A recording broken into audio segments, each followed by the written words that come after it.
Muito bem. Vamos para mais uma pergunta. Um abraço, Magno Martins. Saudações aqui à audiência do podcast. Eron Cid falando direto da Rede Mais em João Pessoa, na Paraíba.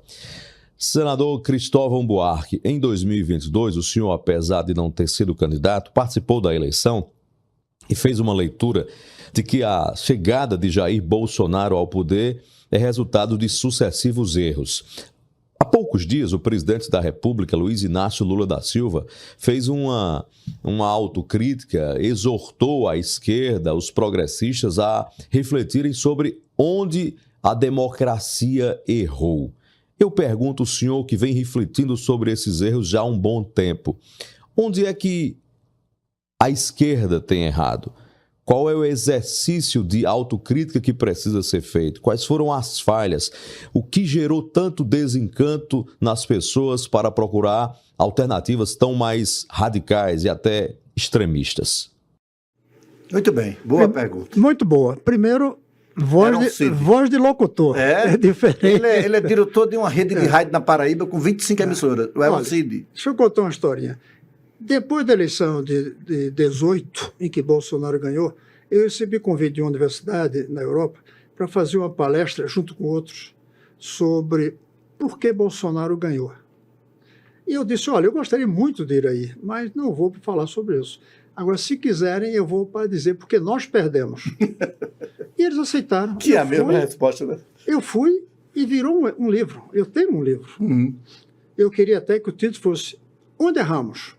Mas a editora disse que, pureza, né, de gramática, que onde é um adjetivo de lugar. Então não pode ser onde erramos. Como erramos? Não, aí ficou porque falhamos. Porque falhamos. Que eu acho ficou mal o título. Mas eu listei 24 erros. Não vou conseguir lembrar. Primeiro erro foi não ter havido uma unidade entre o PSDB e o PT.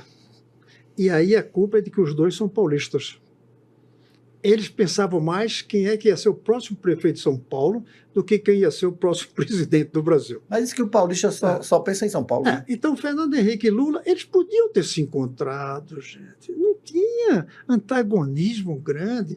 O tamanho do Estado dava para ajustar.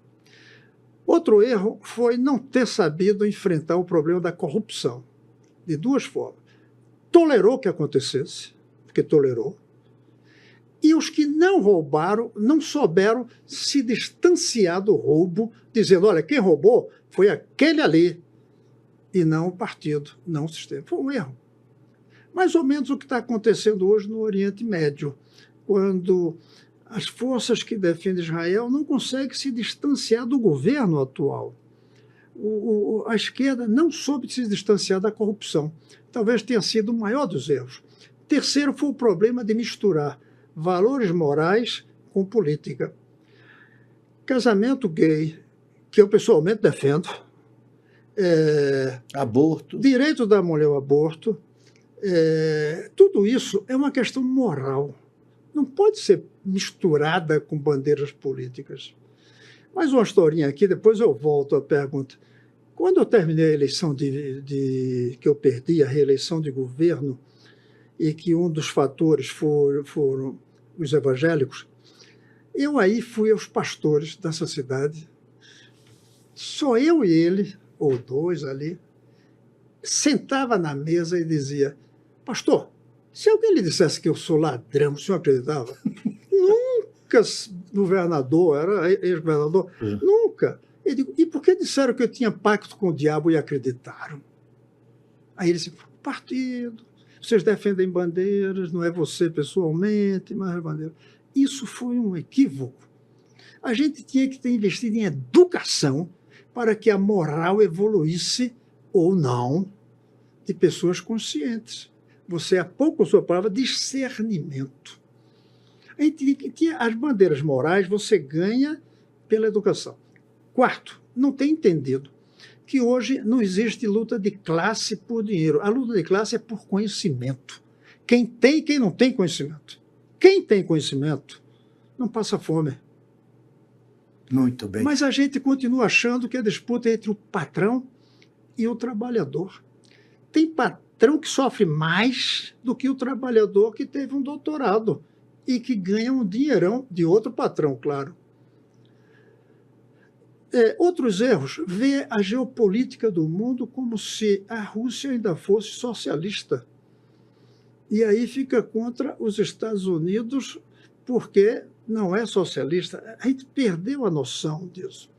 Não ter sabido o papel da tecnologia que veio aí, criando coisas como o Uber, que naquela época até não tinha ainda no tamanho que tem. Pix. O Pix. Nós não soubemos, deixamos que isso fosse dos outros. O governo Lula agora põe o Pix como uma das grandes coisas do Brasil. Mas quem fez o Pix foi o presidente do Banco Central, que o Lula criticava. Foi ele, claro, foi a equipe do Banco Central, foram inspirações de fora. Mas o Roberto Campos Neto teve um papel fundamental. Se não fosse ele, não tinha ainda o Pix, podia ter barrado. Então, eu listei 24 erros. Eu fiquei muito feliz quando vi o Lula falar nisso, porque, em geral, esse é outro erro, a esquerda se transformou em religião. Senador, vamos fazer só um intervalo rápido, em seguida a gente volta para a nossa segunda parte aqui